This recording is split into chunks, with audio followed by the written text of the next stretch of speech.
KNS, thanks for that. Meanwhile, as part of its efforts to cut the budget deficit, the UK government has been axing a number of quangos even. One of those on the chopping block is the UK Film Council. What impact, if any, will that have for those trying to fund British movies? Joining us with his take, Ben Tustin, chairman of Guernsey Film. Ben, thanks very much indeed for joining us. Ed Vaizey, the culture minister, says, I'm trying to cut funding the Film Council, not funding to films. Does it have an impact? I mean, they did fund a lot of art films. What does... It will do, and I think it's a fair point. Cutting the Film Council is controversially maybe quite right.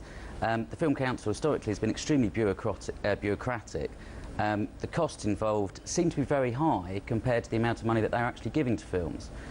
The other aspect of the Film Council is that they were providing grants, which is marvellous for producers. However, it doesn't really inspire the producers to make a commercially effective film, because if they've got their full budget, of which part comes from the Film Council, they're not really incentivised to make a film that actually makes money. Which at the end of the day is the point, I guess. Well, one would hope, not entirely, and I think... No, I mean, there's an artistic aspect to it.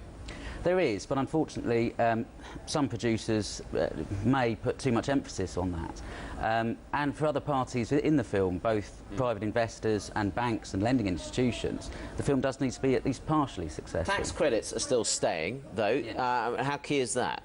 I think it's absolutely vital. The reason that tax credits stay, and if not, we'd recommend being increased, is because it does, filmmaking in the UK encourages employment, and that is obviously good for everyone. If we cut tax credits, film producers will go to other territories. Michigan in the United States is a great example at the moment. You know, they are effectively a bankrupt state, and yet they are increasing their tax credit spending on films. And as a result of that, studios are being built, and a lot of films are being made in Michigan.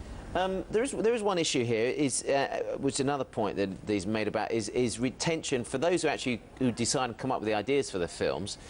The chances of them on a big budget movie retaining any of the IP rights to it and making money out of it seem incredibly slim. By the time all the investors have taken their slab, there's nothing ever left for the guys that created the idea, which is why, you know, which means they don't have any money, then they start the process all over again for the next project. This is very true, and producers do need to make money.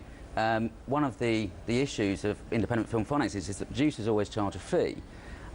As such, again, are they that incentivised to make that much money? Grants, yes, they do allow ultimately the producer to make more money at the end of the day, but the investors have to be looked after, because fundamentally it's the investors who will continue to put up money film after film.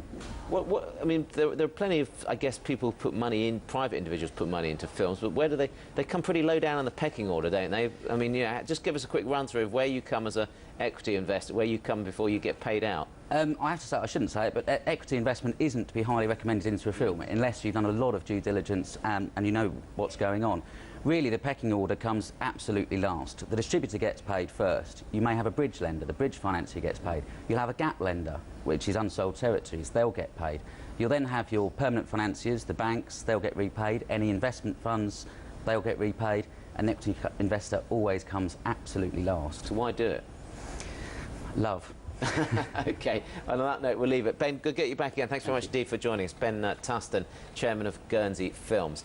Coming up next, we'll hand you over to our colleagues in the United States. Countdown to the US Open is underway with Squawk Box. Whatever happens, I hope you have a profitable day. Goodbye for now.